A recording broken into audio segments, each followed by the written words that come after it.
Good morning public. So आज आमच्या सकाळची सुरुवात झाली गाडीवरनं, कारण आम्ही सकाळ सकाळ उठलो आणि ब्रश करून थोडं बाहेरून आलो आणि मग थोडं आम्ही असं काम केलं.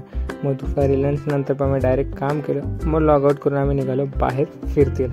सो आज आम्ही जाणार होतो एका नवीन ठिकाणी, जिथे जागेचं ॲक्च्युली नाव पण आम्हाला नव्हतं माहिती, पण ही जागा होती पवनीमध्येच आणि जिथे होतं खूप जंगल. सो आम्ही जंगलामध्ये कसं तरी जात होतो, कारण इथे खूप जास्त जंगल होतं आणि आम्ही सगळ्यांना भीती वाटत होती की एखादं प्राणी वगैरे नाही निघायला पाहिजे, जसं की कोणता पण प्राणी.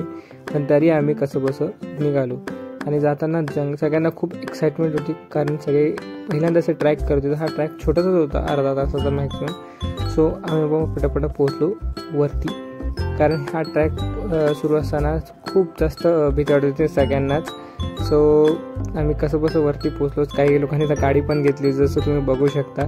मग आम्ही पोचलो जवळच तिथे आणि मग पोचल्यानंतर आम्ही बघितलं की जंगल खूप जास्त होतं आणि समोरच होतं आमचं डेस्टिनेशन, जे की होतं एक छोटीशी गुफा. तिथे होतं एक मंदिर.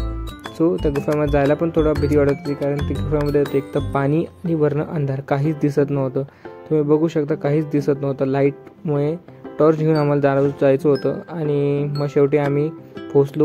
आतमध्ये होती एक दुर्गादेवीची मूर्ती.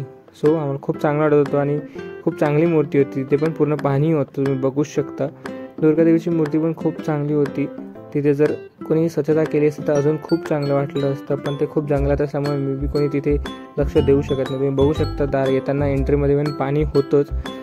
मग आम्ही निघालो घराकडे, कारण खूप उशीर झाला तिथे आम्हाला, कारण आम्ही जाणार होतो आज घरी, म्हणजे नागपूरला. सो आम्ही बसमध्ये बसलो आणि निघालो नागपूरसाठी. नागपूरला जायला पण आम्हाला थोडा उशीर झाला होता. मग आम्ही पोचलो नागपूरला 9:30-10ला. ऑटो केले आणि मग आम्ही निघालो घराकडे.